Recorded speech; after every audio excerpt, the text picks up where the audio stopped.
Snoochie Boochies. What's up, y'all? It's your boy here, Adam Pecora. We banging it out for another one. Requiem for a Tuesday. Thanks for joining in. Here we are, finally available everywhere at launch. We made it. We big time now. So get ready for things to pop off. So I have some news. I don't want to call it good. I guess it's not bad, but I watched Jay and Silent Bob reboot last night, and yeah, I've got thoughts on it. Let's put it like that. Uh, I mean, I'm gonna dive in. We're gonna do a whole Kevin Smith thing here. I think it's time. I think it's time we dive in. Uh, I kind of grew up on it. You know what I mean? I'd mentioned before how like Eminem was like my music thing. I was like 7. I was like, this is it. When you're 7 and an album is so big that you heard about it, that's kind of saying something. Especially when it's like that. So I mean, I kind of couldn't avoid it. It was product of the time. Clerks or Kevin Smith. I don't really know how that happened. I think it was just watching Comedy Central a lot as a kid. I mean, not a bad thing either. This is not. This is a very pro Kevin Smith podcast. I want to get that stated at the beginning. First things first, because while some emphasize of the slack that is given to him is justified, I believe that most of it is not. Okay, and I think that for a lot of reasons, which I will try to not forget anything to touch upon today.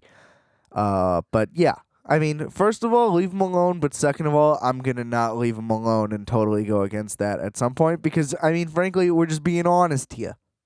We're just being honest, right? So I got to keep it straight. I got to keep it right.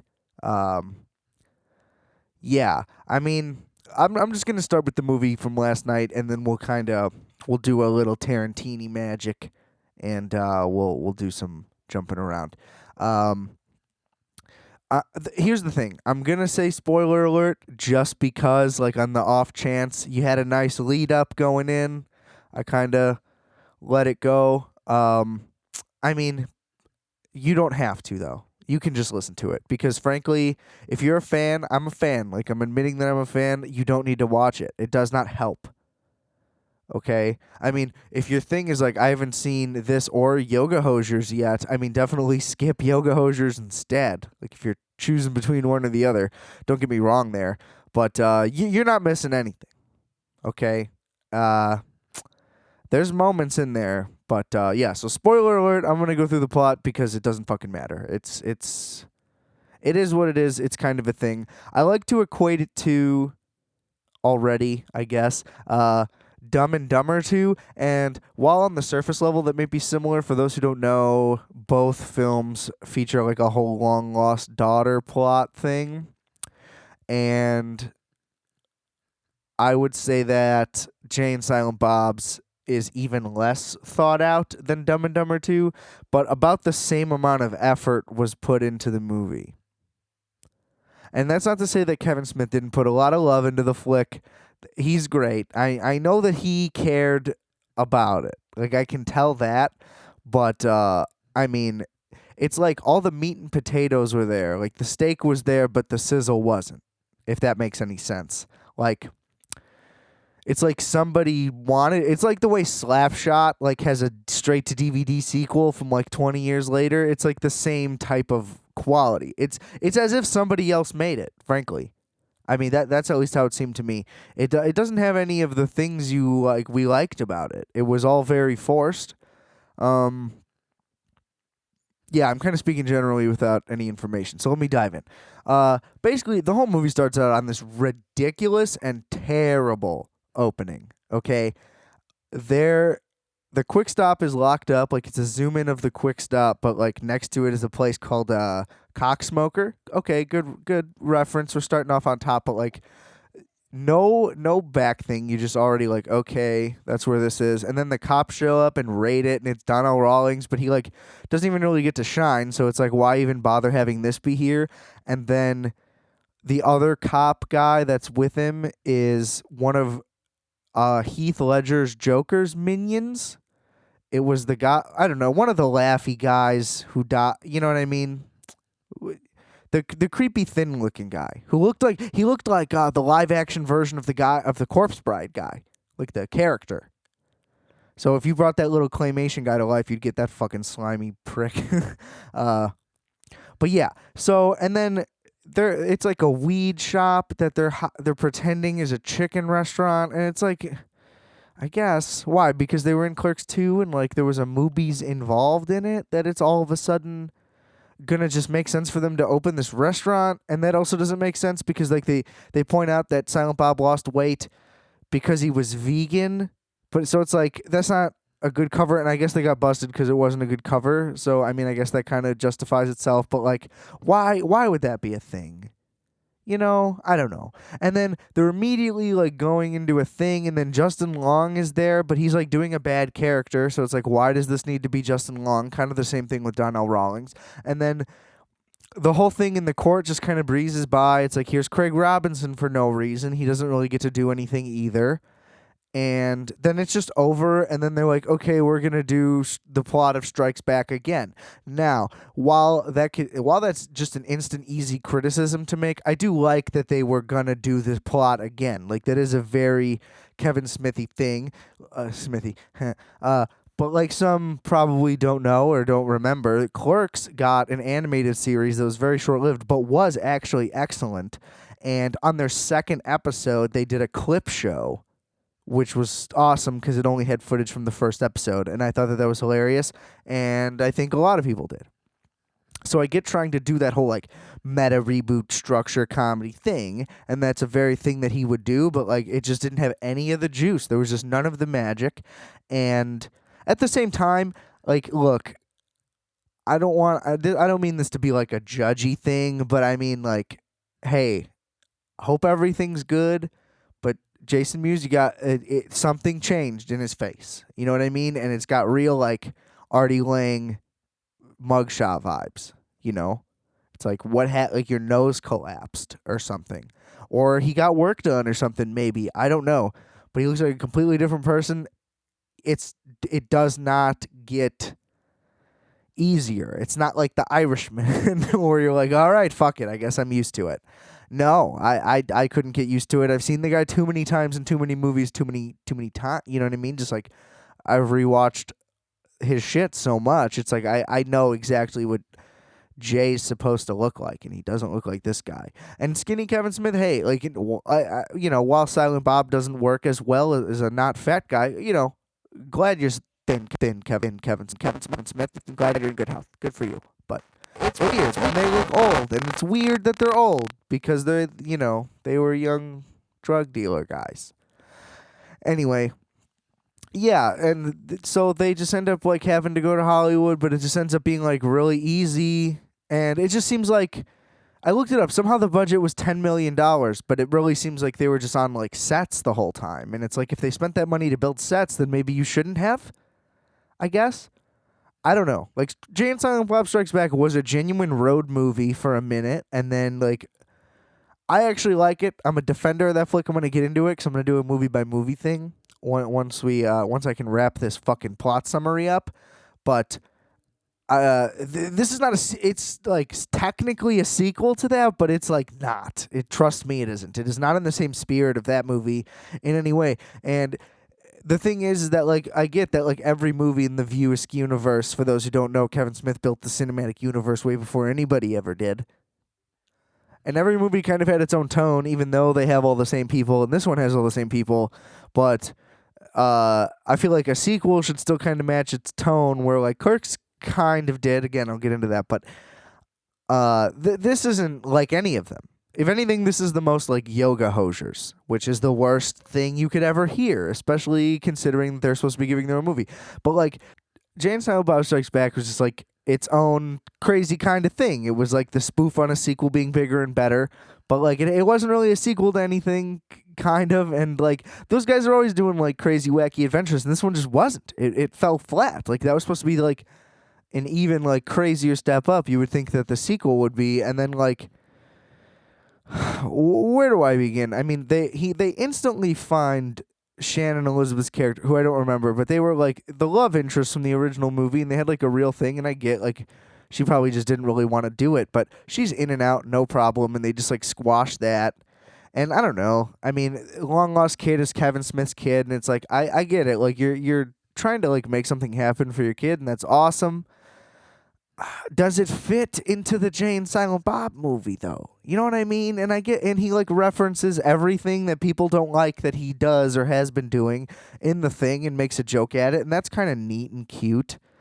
But I mean, it still doesn't make that wrong. You know what I mean? Like if this was the I just don't see how this was the movie that you wanted, because it's not good and it's not like your other ones. And I don't mean that like all of your shit should be the same, Mr. Kevin Smith. I just mean like tonally it's not as funny. Like there's not really much happening. Yeah, they just kind of get from place to place with relative ease. They don't really explain where they're going, and then all of a sudden there's just a bunch of kids in the van. He's taking his long lost kid with him because she just threatens him with a knife, and it's just like all the stakes are super low, and at the same time the kids are trying to go to the Blunt Man and Chronic thing that Jay and Silent Bob are trying to go stop, but they don't realize that that's the fucking characters in the thing. It's like, come on. You're going because you're that big of a fan and the person doesn't realize it, which I guess still kind of gets squashed in the end. But it was thin. Everything was just done real thin, and then like all the cameos were kind of half-assed. I loved that Damon was in it as Loki. Cool cameo. It just kind of happened, which kind of sucks. But they did a cool thing of like putting the movies of the universe like unified together for once, which is cool. But it was in a movie that wasn't good, so it's like I almost wish that didn't happen. I would have rather just seen like a quick little like short film of this then. Yeah, I'm one of the few who saw the animated movie that they did as well, and that was like way better than this. That movie was funny as hell. I think if anything, like if you want to do the sequel, like why not actually just make like a campy Blunt Man and Chronic movie like it looked within Jay and Silent Bob Strikes Back? I think that would be like a cool meta thing to do, and you can put a million jokes in it. And Affleck was great too, and a lot of the cameos were dope. I don't think that it was cool that Rosario Dawson wasn't the character from Clerks 2. Let me just say that. I think that doesn't really make any sense. And unfortunately, Randall wasn't in it. I think it's because like he doesn't act anymore. But yeah, just don't see it. Frankly, I don't really see any reason why. So I'll stop talking about it now. Yeah, there's nothing in there that I don't think that a fan would get anything out of it, and certainly someone who isn't in on any of the jokes wouldn't get it. There's a lot of like clever little meta jokes in there, but there's enough stupidity that it outweighs it, and there's enough just wasted time that it doesn't even matter, frankly. And it's disappointing. You know what I mean? Because it's like the potential's definitely still there, because I'm a total Tusk apologist. I don't give a fuck what anybody says. That movie's awesome. The whole Johnny Depp character, it fucking sucks. And if he wasn't in it, that movie is significantly improved. And I think that Moose Jaws would have been dope because it just sounds fucking incredible. Okay? But it's just weird, and I can't put my finger on like the transformation that's happened, because like while the guy was never like touted, it definitely seems like things have shifted, and I think, you know, he referenced all of it in the movie. So I mean, if you want to, if I'm like I'm not gonna totally like discredit anything. To very much to Kevin Smith's move, he knows exactly what people think about him. He pretty much said he knew what people would think about that. I just honestly, as a Jay and Bob guy, don't think that Jay and Bob guys would like it. Haven't talked to anyone that's even seen it. Nobody really seems to have made the effort, and that kind of bums me out. But I mean, I took this long to do it myself, so that's kind of unfair. But all right, with that, let's go positive. Okay, I'm gonna dive into the old shit. We're gonna go down memory lane, and I'm gonna breeze through like movie by movie. But I mean, like, you can just listen to like the downgrade in quality, because here I got the filmography right here. Okay, so boom, obviously we all know the first one's Clerks, 94. Now, I know that it was only filmed in black and white because of like budgetary concerns, and he basically just made this movie like maxing out credit cards, which is fucking amazing, super cool, and like, like a dream come true, literally. And it sounds like something like everybody wishes they could do, and he got an opportunity and he took it. And hey, while sometimes it was pretty clear those dudes were just line reading back and forth, the acting was solid for having no actors in it, and like all the filmmaking was solid for not having any like filmmakers. So, I mean, all around as an achievement and excuse me, as an achievement and as a technicality thing, like the movie's great. It's great. They talk about normal shit the whole time. It is the most like true to its title movie. Like those guys know who they are, and like, yeah, wacky things happen, but it seems very natural and plausible, and it's just like, this is just one hell of a day. You know what I mean? And yeah, he really just hit the nail on the head. I mean, it's just a knockout of the park.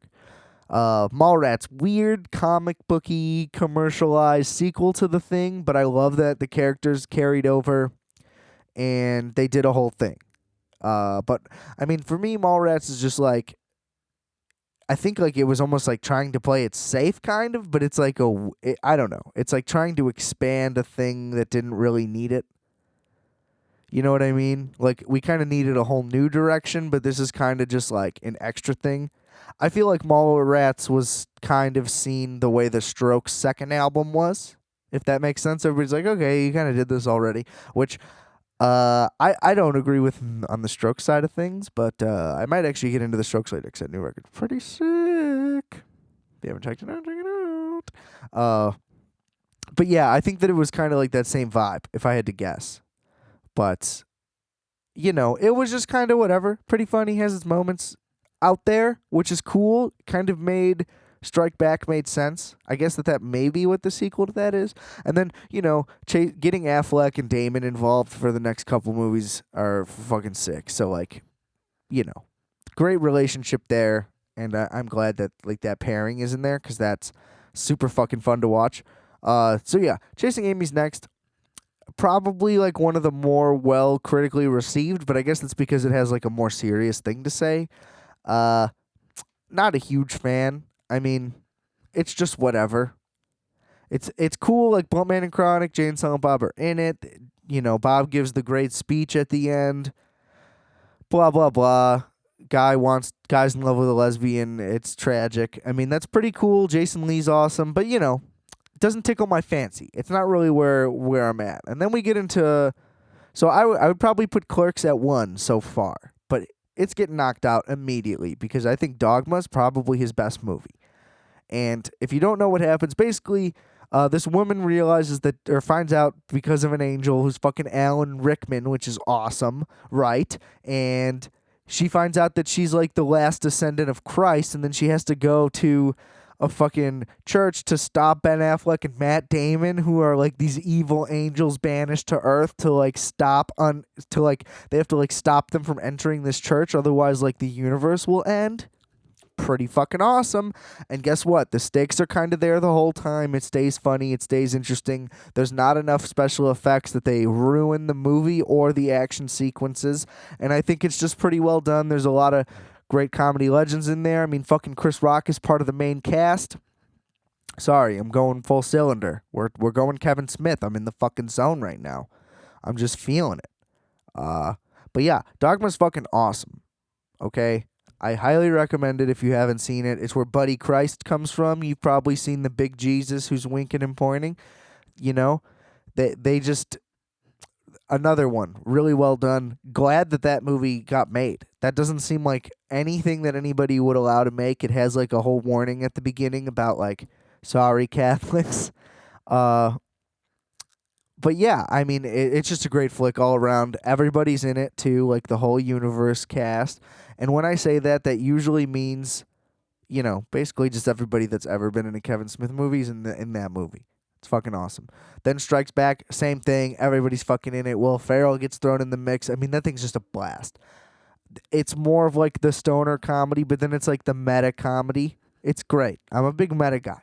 If you've been listening to this, I'm the guy you want to listen to when we're talking meta shit, because I honestly thought about doing a podcast episode where I listen to myself, like a previous episode, and then I like roast me talking. So it's like doing like audio commentary over my audio comment. And how about that, right? So yeah, that's probably too much, but that I haven't done it. So fuck you and fight me. Okay, I think it's a good idea. Uh, but yeah, Strikes Back, blast. Okay, fucking great time. Not a high quality movie, but it's not supposed to be. It's fucking wacky and it's nuts, and it's definitely the most broad of all of them. If Kevin Smith had a thing up until that point, it was definitely like being going down a very specific lane. Uh, I think like Seth Rogen, like the way he got started, just making all those wild movies. You know what I mean? Maybe not got started. But yeah, I guess kind of. Like they all have one really specific plot line and you're just following that and kind of hanging out along the way. I guess I can see the parallels there. I didn't even really talk myself into that one that much, so if that doesn't connect, don't worry about it. Never saw Jersey Girl. That's where we're at next. So I don't know. Even everybody involved in it kind of seems to make fun of it. I think he said he made it just to buy a house. So that doesn't really strike me with a whole lot of like, oh, gotta jump on that train, you know? So we'll skip that. Clerks 2, listen, doesn't do justice to the first one, but is solid as a sequel, okay? I think that a lot of the material in it gets weak at times, and they definitely overdid it with like the sexual stuff, especially considering it was never really a big Kevin Smith thing anyway to do a lot of that. Like even the vulgarity of it, I think, a little bit. Not that it bothers me. It's just like it just didn't really land that much. But I think that it kind of is an accurate portrayal as what would have happened to those guys had nothing changed and then had they ended up at fucking movies. Like, or where would they have ended up? Like, that's what would have happened if the Quick Stop burned down. Like, imagine if they actually did work there that long. I fully believe it, And Dante would still be after the girl, and Randall would still be just saying fuck it. And then, like, it just has those nice little emotional moments where they're finally just like, all right, man, like, we're fucking old. Like, you're all I got, And I believed it. I bought it. So I guess if you didn't buy it, I get it. And I think Jay and Bob, this is when it was just like, okay, they don't really fit into this movie. They didn't really need to be here.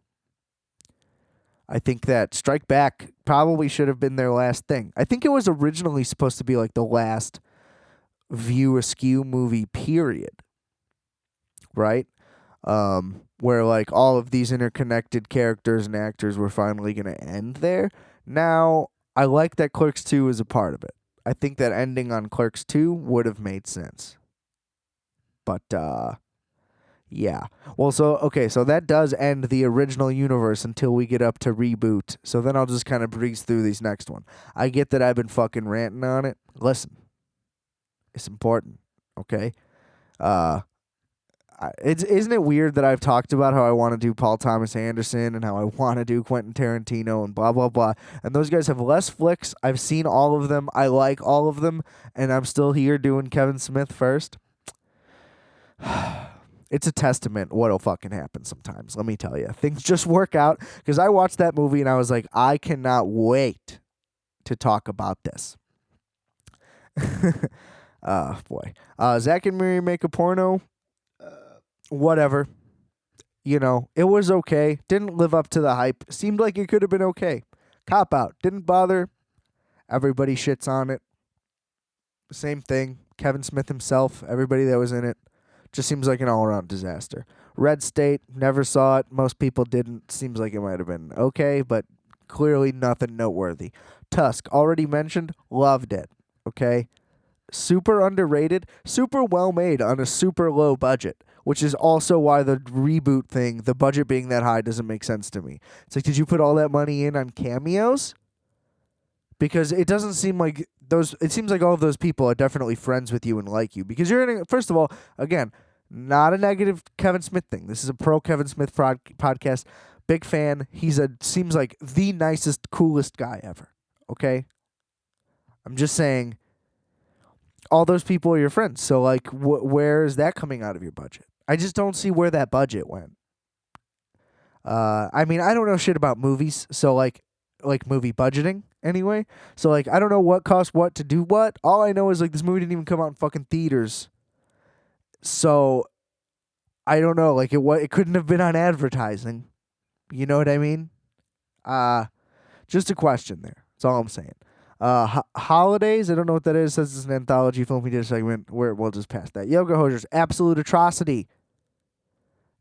Absolute atrocity. Look, again, look, what you're doing with your kid is great. It's glad you guys get along and all that stuff.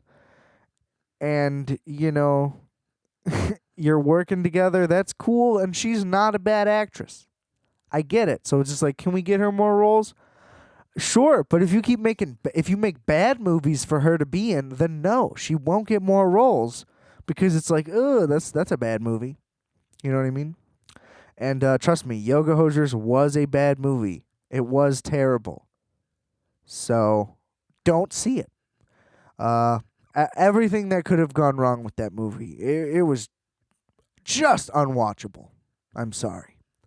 I sat through the whole thing. So I did it for you. Please don't. And then we're on to Reboot. So yeah, it's definitely been a pretty downhill decline since Strikes Back. Listen, Kevin Smith, I love you to death.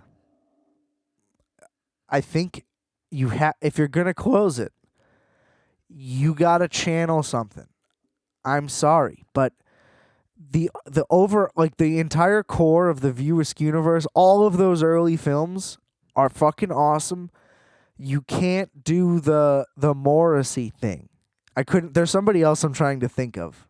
Oh, Eminem. Wow, it all ties back again. Jesus Christ.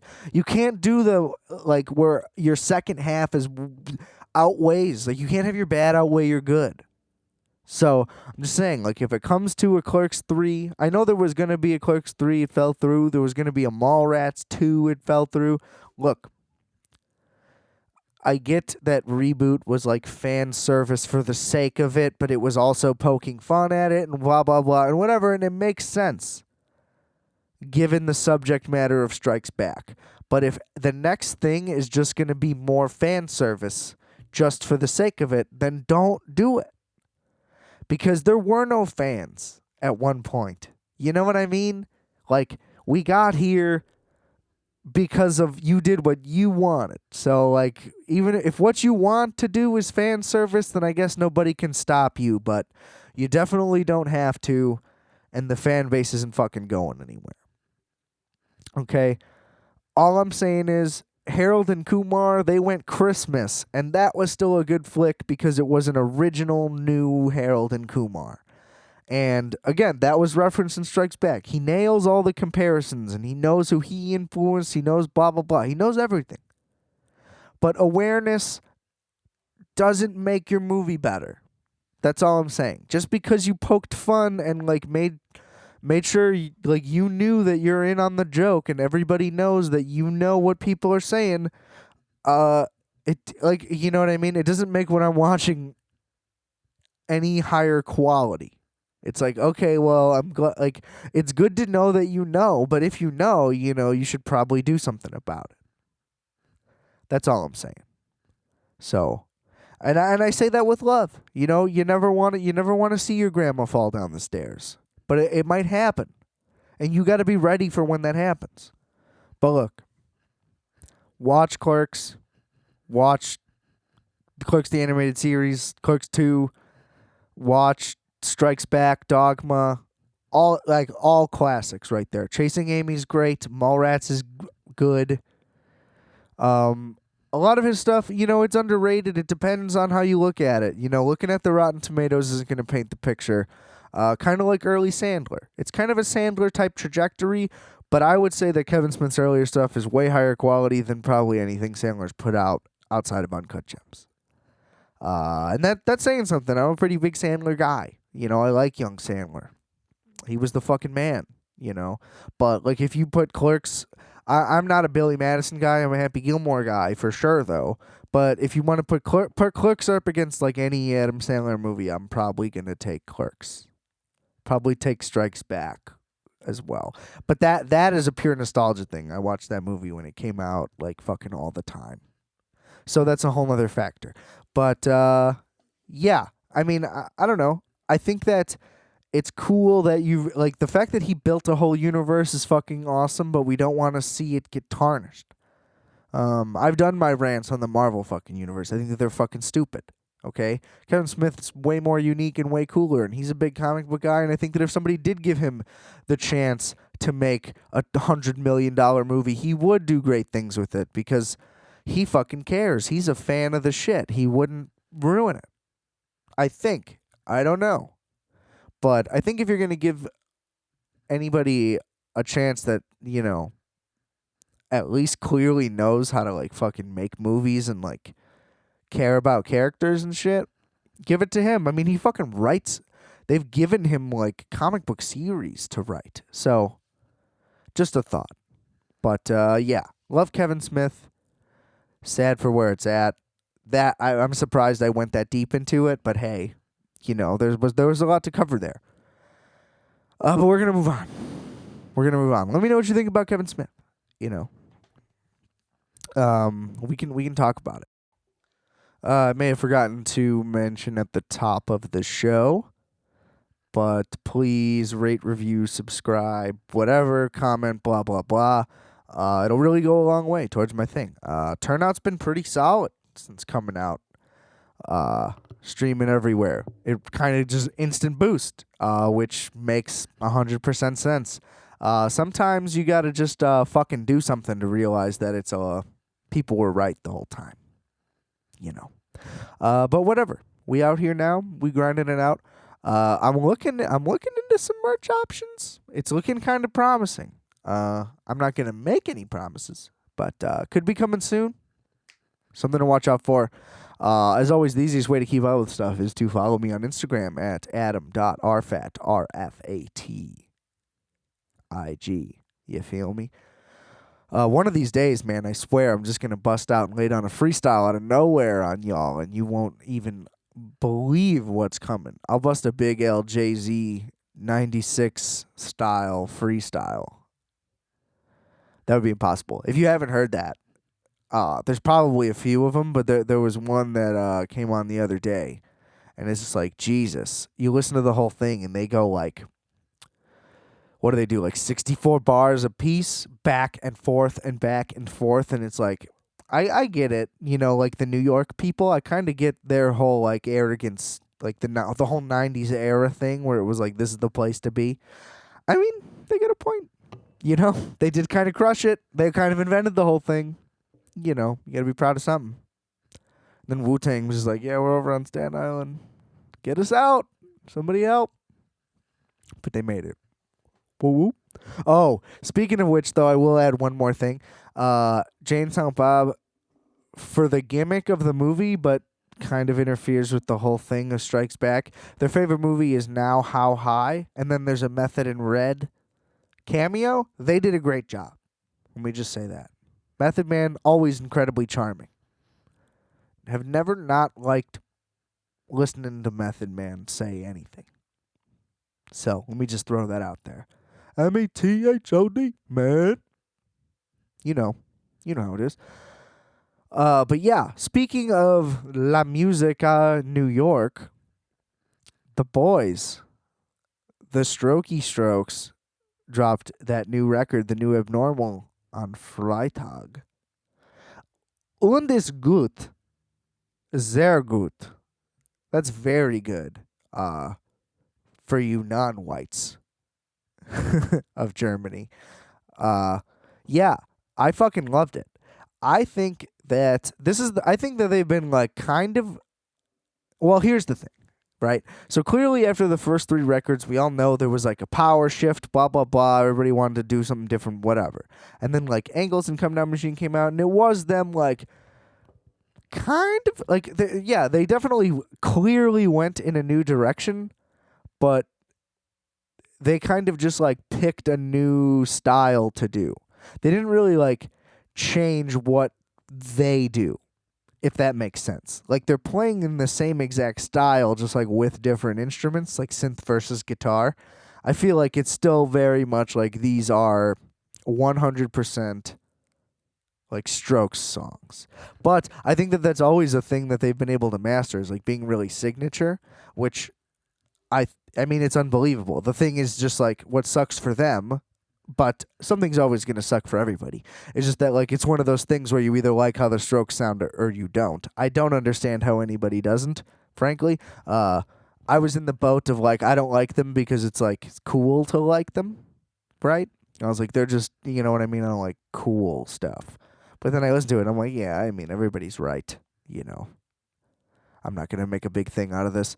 And then look, they clearly have had their riffs and their beef, and it's and like struggled with like media stuff and whatever, and that all sucks. But uh, I honestly don't see any flaws in their discography. Really, I don't like their third album. I mean, I'll admit that, but that was right when everything changed, and then like when they pivoted to like a different kind of style, like the synth based stuff, I was like, oh well, this is refreshing, and there you go, problem solved.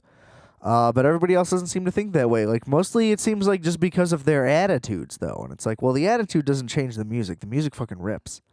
But it seems like everybody came around this time. But I think that this is the first time where they, like, tried to change their sound. Like, they literally changed their sound by changing their instruments before, but I think that their style was kind of the same, like I said. But I think that they literally, like, finally changed their style. I mean, all these songs are long as shit. They have a lot of movement to them. But it's still unmistakably them. There's still going to be those times where that guitar just fucking riffs, and then, like, Albert Hammond just gets just shreds and like solos it out, and then Moretti's just like a fucking robot on the drums, and Julian, I mean, just belted it the whole time. I mean, his vocal performances were amazing over the whole thing. They tried cool stuff with synths throughout and like layered it in with the guitars and like their song change-ups and stuff.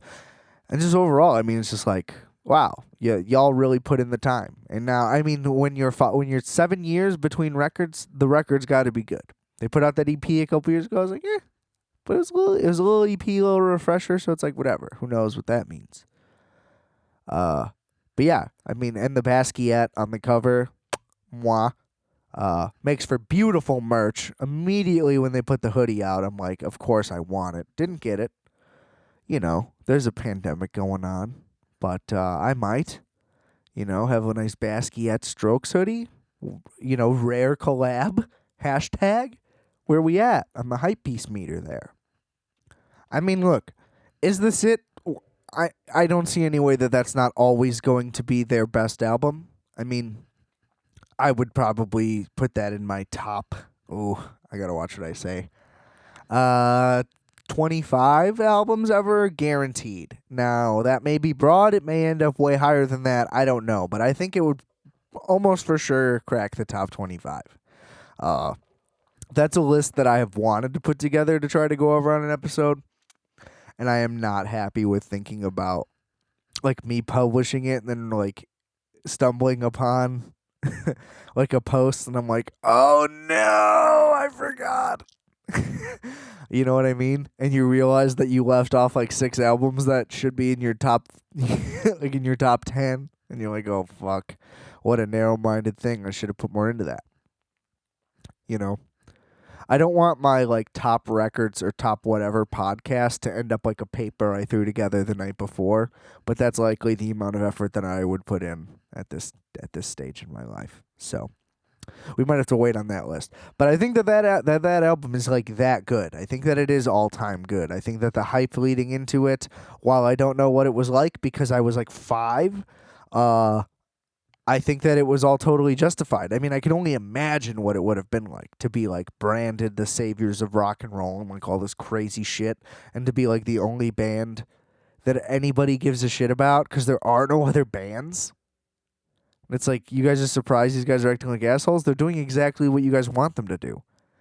It's like a whole back and forth thing. But whatever. I don't get how the media turned on them for being rock stars. It's kind of pointless. And then the second record's fucking awesome. I don't give a fuck what anybody says. And I think that they changed enough. I think when I used that comparison earlier, it was mostly just because like that's what everybody kind of says. But I think that those records sound completely different. Like they don't even sound like they were recorded the same way or with the same instruments or any of that shit. And they totally switch up the styles a bunch. And I don't know. They sound totally different to me, but I guess I kind of get it. But I mean, what did you expect? It's two guitarists, a bassist, and a drummer. That's the band, and they make post punk. It's like what did you think? Like I don't know, but they clearly diversified. I think no, the record's not as good. A sophomore record's hard though, and for it to be that good is really impressive.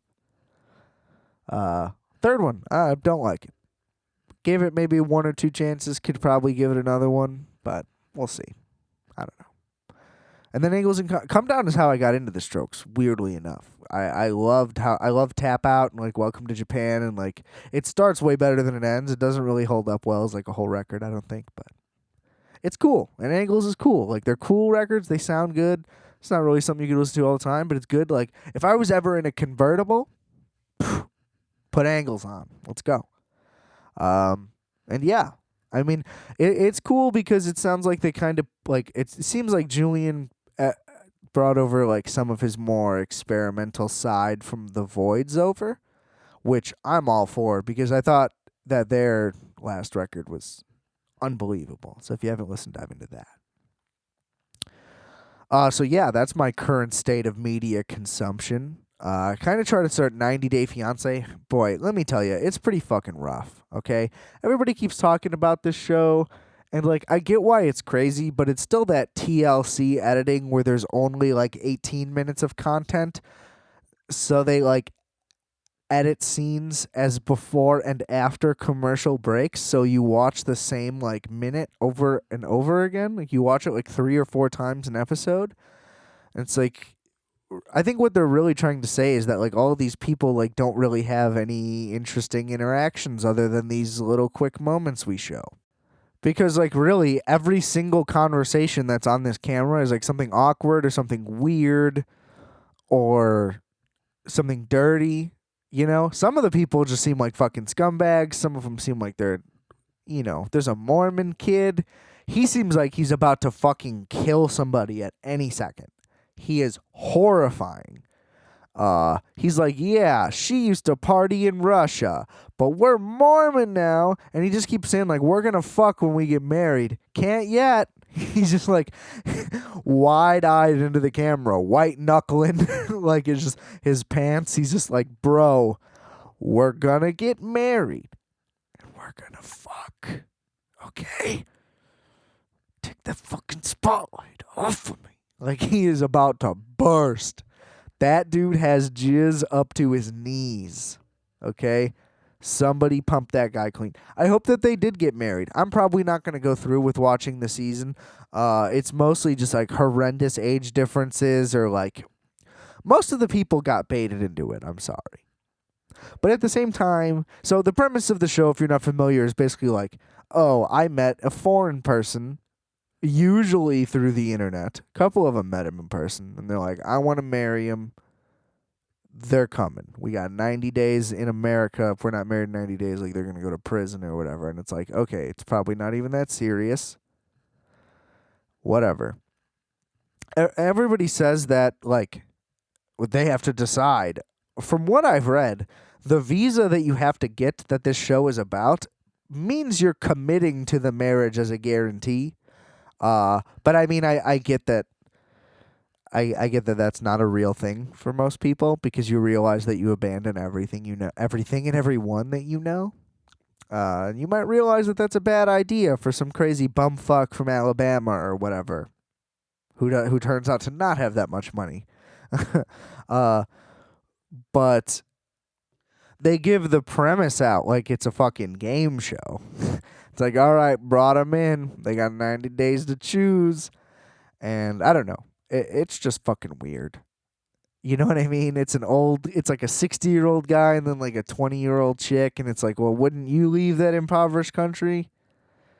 You know what I mean? I feel like if some like cougar lady in Canada was like, "Come here, big boy," you know what I mean? Come get your dinner. You know what I mean? I might have to put a flannel on and, bunker down. I might have to get up there. That's all I'm saying. If it's like, hey, here's $2,000 a week, all I need's the lawn mowed, I might have to put one in for the team. Take one. Whoops. uh, but I don't know. It kind of goes with that like Love Is Blind shit, which is was absolutely insane. I hope that never happens to me again. But boy, was I in. But it's just fucking crazy. I mean, how desperate could you be? What I don't understand is like, okay, some of them definitely like have to be real people, right? I guess that's the thing that I still don't understand to this day about reality television. It's like, I know that a lot of it is like set up and produced, but like how much of it is like scripted? How much of it is acted? How much of those people are like people versus actors, if any? I really don't know. And I think that that's part of the problem. I think I'd like to know how much is fake and how much is real and how much is set up and how much is just like a quick edit for the camera or whatever. Because I find it very hard to believe the people that look like some of the people that look like some of the people that are on these shows, especially Love Is Blind. It just doesn't make any fucking sense to me. And the thing that I really didn't like about that show is that it had to be like you had to get engaged for it to happen. It's like, no, this would be improper timing whether you saw the person or not. Like, none of this makes any fucking sense. So, I don't know. I don't think your experiment's going to go very well. Don't word it like it's a scientific thing. Like, this shit's going to blow up. That's the whole point. So I guess if you're stupid enough to think that that's an experiment that's worth trying, then yeah, you do deserve to be on the show. I always forget about how stupid people are. Honestly, it's a weakness of mine. Because I just take it for granted that like maybe, people kind of understand what is a good and what isn't a good idea most of the time.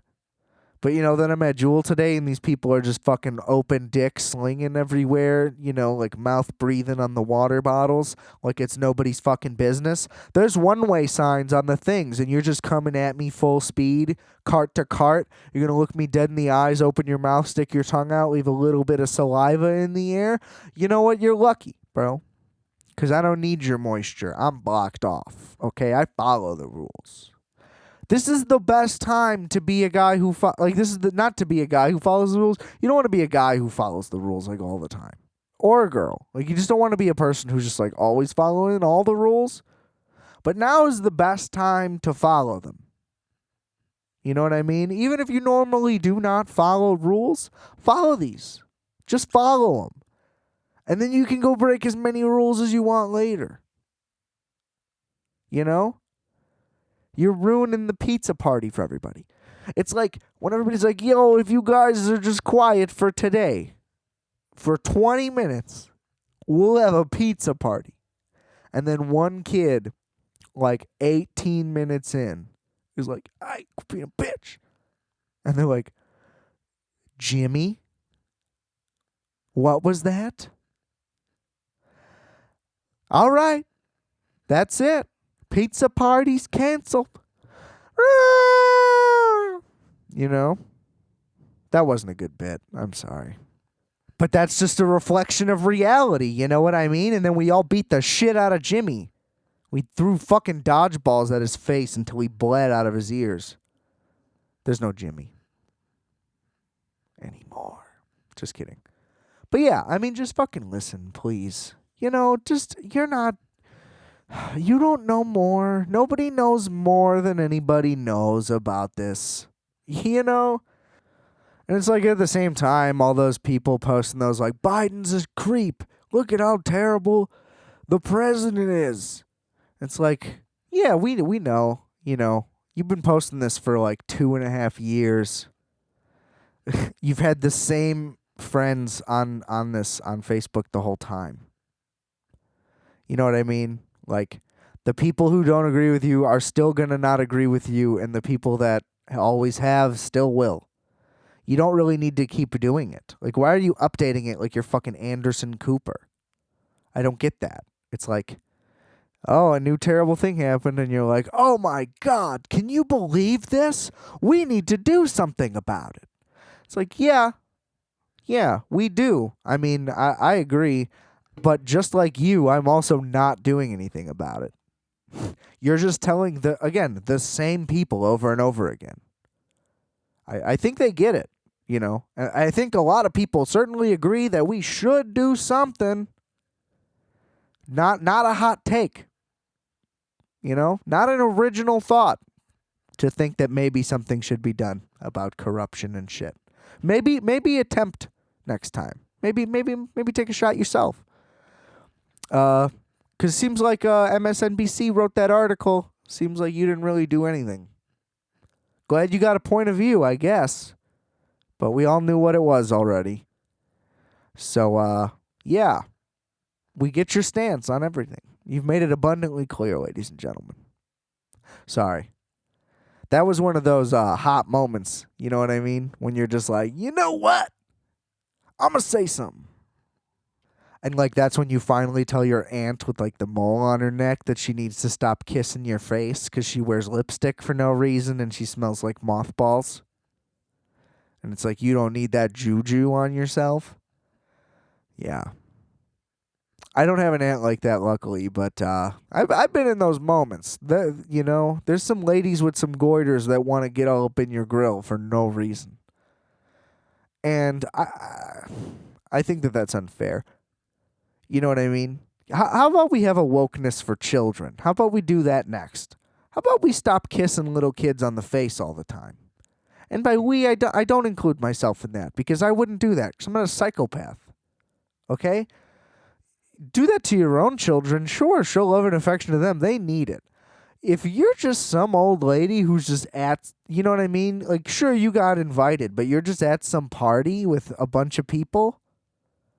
Why are you, like, kissing everybody's kids and, like, tickling them? It's like, they're not dogs.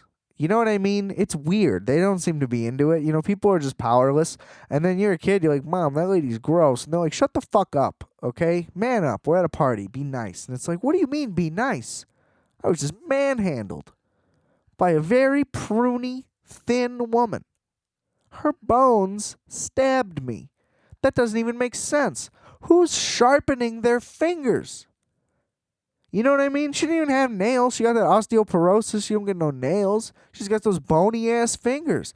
How you got those sharp-ass bones, lady? You know what I mean? Whoa. I got a little dizzy there. Just thinking back. All those traumatic moments with those fake pearls dangling in your face and those bright red and blue blazers. Why are you wearing blazers? I'll never understand it. Like, I've never understood the guy whose move when it's time to dress up is to rock the blazer with the plain black or white t-shirt under. Now, as a guy who cannot stand dressing up, A+ effort on trying not to, but at the same time, it is like the most transparent lack of effort ever, and someone will always comment on it. And so, like, I don't think like it's one of those things where like we can power through I want to say we because like I wish I was one of those guys, but I just know that it doesn't work. So if it was one of those scenarios where like you just wear it, and eventually it's just like, all right, fuck it, let him wear it. We're not gonna talk shit anymore. I'd be one of those guys. That would be my casual move. But I know that it's not. You got to wear the collar. The collar's more important than the jacket. See, my move is always like wear the button down nice shirt. Maybe tuck it in, but loose. You know, I don't give a fuck. Don't even wear a belt. You know, but I got the shirt on. You know what I mean? It's like, oh, you know, look at that schlup. You know what I mean? It's like he doesn't clean up nice. But it's not like, oh, look at that lazy piece of shit. Right? Even though I'm wearing less clothes and don't look as good, I look messier. I still think it's less frowned upon. And while I don't agree with it, It is just how it is. But I mean, like Seinfeld. How did he get? That's all he did to upgrade. He just threw the blazer on. That doesn't make you like distinguished now.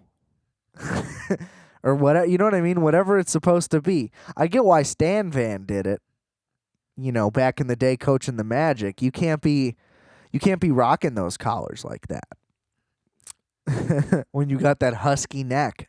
I'm lucky. Like the neck ain't husky yet. The chin husky.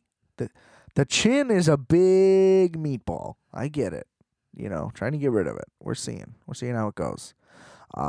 But yeah, I get your move, Stan Van. But we see right through it. You know what I mean? You ain't classy. You just ain't classy, and that's fine. But just know that we know. Okay. I'm just gonna close up here on one quick little sports run. So they seem to be talking pretty aggressively about trying to get these leagues back together. And I think the idea of like, sure, like you can clean out a hotel and like quarantine it proof. And all those ideas are awesome. And the NBA like makes the most sense. There's less guys. There's 12 dudes, per team. It's pretty easy. And like if you're only going to play 9, like maybe only bring out those 9. Keep them socially distanced on the bench. And then have the other dudes like in the locker room distance apart. Whatever the system is. Put it in a little practice facility thing and that's cool. But I do think that if you're going to have 30 teams worth of players, granted, maybe not for that long if you're just closing out the season, but then still 16 teams of players in, like, lockdown. I mean, I guess it's not for that long of a period of time. You know what I mean? Just to finish out the season and do the playoffs. This will be an issue for baseball. But I think that, like, over time, those guys are going to lose their minds. How long can you stay there quarantined like that? Like with your family is one thing, but you're going to be just with like your players and coaches. I mean, it wouldn't be right to like allow families to be permitted and all this stuff. And like I get that there's a lot of money at stake. But will the sport be hurt by that? Because here's the thing, like we want sports back doesn't mean that we want it to suck. Because while I think that like a couple games probably would work, just like wrestling kind of worked, it needed music or something. It needed some kind of noise. I think the NBA could use the same thing, no matter what. I think it'll be weird in silence. I think baseball could kind of work in silence. It's pretty quiet most of the time anyway. I think that watching baseball might be improved. Now's the time to put in the pitch clock, because there's literally no reason to have these games be slow. There's nobody there to get their money's worth. I put that in quotes. But yeah, I don't know. Like baseball, you couldn't do 162 games, keeping those guys trapped in one place the whole time. It just seems wrong. And it's like, what happens when somebody gets injured during a game and then they have to go to a hospital and then they're back at risk? Like there's those little things. I think like you can try, but then like you don't know what the excess is going to be. And if the plans are for like June or whatever, then sure, maybe everything will be a little bit easier by then. But I think that trying to contain it and not expecting people to like interact with other people is like impossible. So keeping it like that is hard. And like the TV guys, aren't they always just like in a truck? You have to like spread them out across some room. Like I think it can work. Don't get me wrong. And I hope it does. I mean, we're missing sports. I wish like I was watching Password. Like, yeah, fucking get it. How many points is that? Let's put some money on it. Who you got? The old lady, young lady? What do we got? Oh, that guy? He doesn't know shit. Fuck him. $50. You know what I mean? I think now would be the best time ever for the XFL, or not the XFL, sorry, I'm going to get to that, for arena football to finally emerge. I mean, it had its moment like a decade ago, maybe longer, where it was on like ESPN, ESPN2, even had like the Arena Bowl on ABC and stuff. And I mean, it had like ownership backed by like former players, and like Bon Jovi, I think, had a team and shit. And I knew like the players' names. It was getting pretty accessible, and then out of nowhere, like the money just didn't hold up, and it backed out. And it's like if somebody with a Billy would have just invested a little bit of cash into there, I think everything would have upgraded. They would have got more sponsors, better TV deal, and it would have blown up, and we could have had a year-round football thing where like it could have went in the off season of the NFL. I think that that's a missed opportunity. Still to this day, I'm upset about it. But I could see how hockey and basketball would both be pretty feasible. So I mean, they should be figuring out ways to get it going. I mean, hockey you could play out fucking side. You know what I mean? Like it doesn't have to be in any crazy place. Like here, we have the MB Ice Arena. It's their practice facilities right across from the United Center. It makes way more sense to do games in there. I'm sure you can get cameras and shit rigged in and just have like essential people spread out across the thing. Um, it totally seems like a thing. I think like just doing the playoffs would be easy. It's unfortunate that I mean you do have to close out a season. At least like for the races that are still tight, it's just not fair or you'd have to do it bigger. But I don't think that altering any of the seasons makes any sense either. Like you can't cut a season short. You can't change any rules. It's in the middle of it. It's too late now. So I think I think you got to play it out. I mean, or you have to suspend it. And it's going to create a loop that changes the whole timing of the thing. I mean, it's going to be tough. They're going to have to make really harsh calls. As a fan, I mean, I'd love to see whatever I can fucking see. Put more Ocho shit on. I'll watch bowling. I'll watch whatever. I think we can bring back anything now. We can bring back chess. Let's do it. I'll watch fucking anything. I'm craving for some competition to see. That's for sure.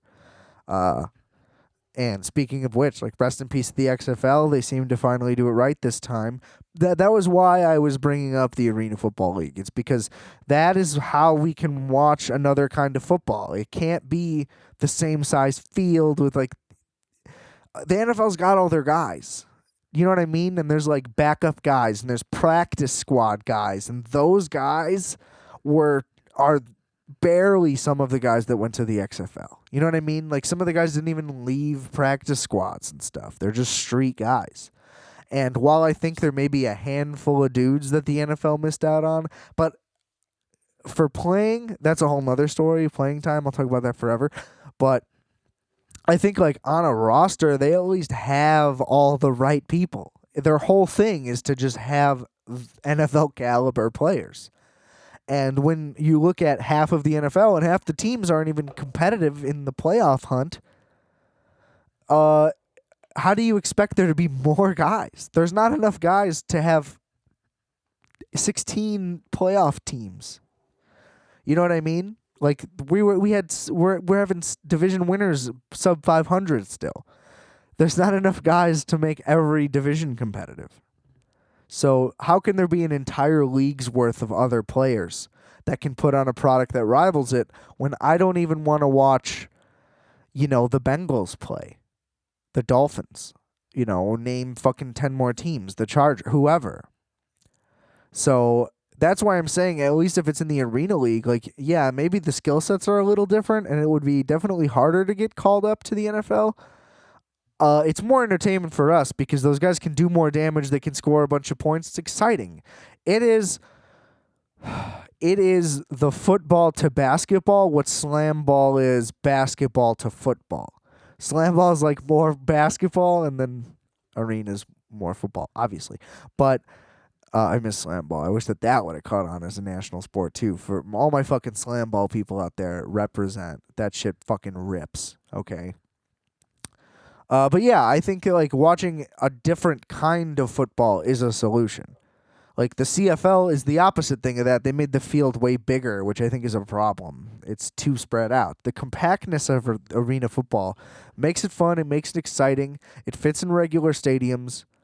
I just think the infrastructure could be there. I think like all it could take is like one billionaire to invest enough. Like I think if Vince McMahon would have bought the Arena Football League, it would have made a lot more sense. There's more infrastructure in place and he can just put more money into it. You know what I'm saying? And then just have the season be spring. He wants it to be counter. Like put your money into a thing that already exists. They like own patents and shit. You can get your advertisers and TV contracts on that. Like Vince, come on. You're already an arena guy anyway. Like, you know all those places. You already have deals with those things. You can make more things happen in that circuit. So I think if we want to do anything about a future of, like, a secondary football, we need to save arena football. And not only save it, like, from dying, because it is losing its battle right now. The league is down to almost no teams. Not just like resurrect it, but like bring it to heights it has never seen before. How are we missing this opportunity?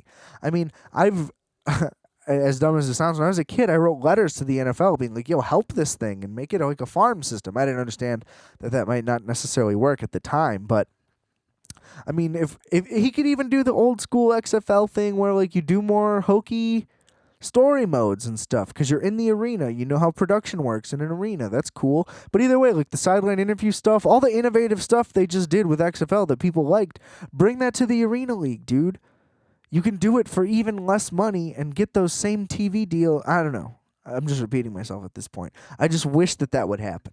I also do think lacrosse could have caught on as a sport, but that's like really reaching in the cookie jar. I think that the Arena League is definitely a legitimate thing, and I think if somebody sat down who thinks that they wouldn't like it and they just actually watched a full game, I think that they'd understand. So that's my sports corner for today, and I'm gonna get out of here on that. So yeah, subscribe, rate, review, comment, blah blah blah on everything. Do all that shit. And don't forget, never forget, I are fat. You are fat. We are fat.